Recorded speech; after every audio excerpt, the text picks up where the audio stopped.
Magandang buhay mga kaaraw! Kumusta po tayong lahat? God bless po sa ating lahat at maganda ang ating pamumuhay lagi. Yan lagi ang ating samot dalangin sa ating Panginoon na tayo ay may magandang araw everyday o ang everyday na gising is a blessing. Ngayon, ang aming magiging dinner ay naisipan kong magtinola kasi nga medyo ang panahon talaga ay super lamig.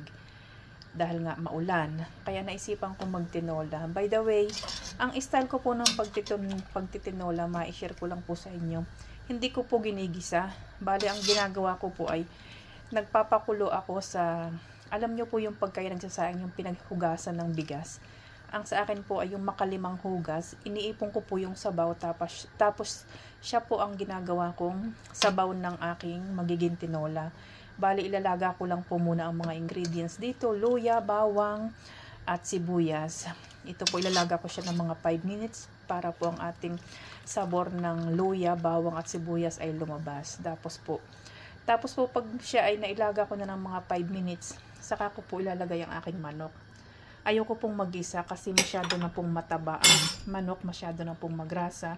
Kaya ang ginagawa ko po ay para siyang bulang lang. Yun po ang style ko ng pagluluto ng tinola. Tapos ang ilalagay kong mga gulay ay asilgas. Wala kasi kaming mga talbos dito ng sili, mga ganon na yung mga gulay ng Pilipinas, wala po dito. Kaya asilgas ang ilalagay ko. At saka maglalagay din ako ng talong. Tapos ito yung tangkay ng asilgas. Masarap din po ito. Kaya samantalahin natin, aprobitsahin natin kung anong meron tayo. Yun ang pwede nating ilagay.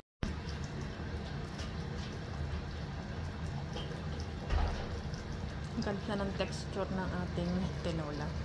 Bali, pakukuluan lang natin ang pakukuluan dito hanggang sa maluto siya. Luto ng aming tinola. Bulang lang na tinola. Tapos meron akong kalamansi at kaunting asin. Wala kasi kaming patis, kaya kalamansi at asin. Kain tayo. Bless all our food.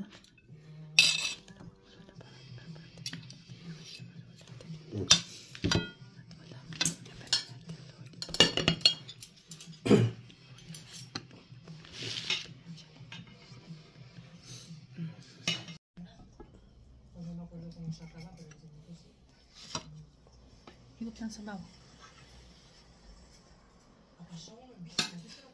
Sarap ng sabaw. Naanghang ka?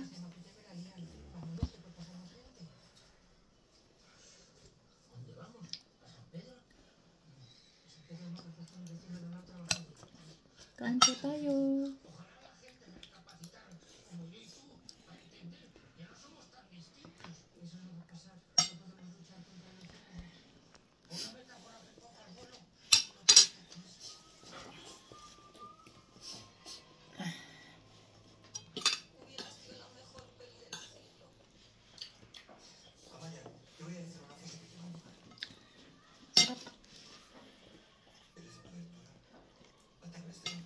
Sarap na lang higupin ng sabaw.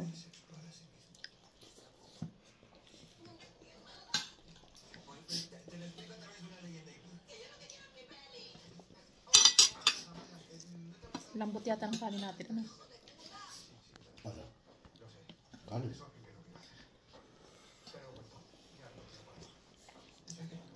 Pag ang tinola ay medyo pag ang tinola ay yung paggagawa ko ng tinola na ginagawa kong bulang lang, ano siya, hindi masyado siyang magrasa, mataba. Pero pag ginisa mo pa siya, magrasa na siya. Kaya ang ginagawa ko, hindi na ako nagbibisa.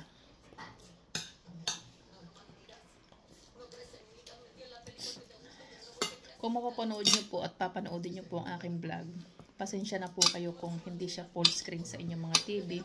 Kasi hindi pa po ako marunong ayos sa aking cellphone o hindi ko pa alam kung paano ko umpisang ayusin. Kaya pag napapanood nyo po na hindi siya full screen sa inyong mga cellphone, sa inyong mga TV, sorry ho.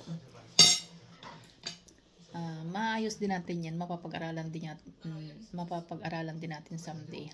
Todo el día en el coche de los nervios.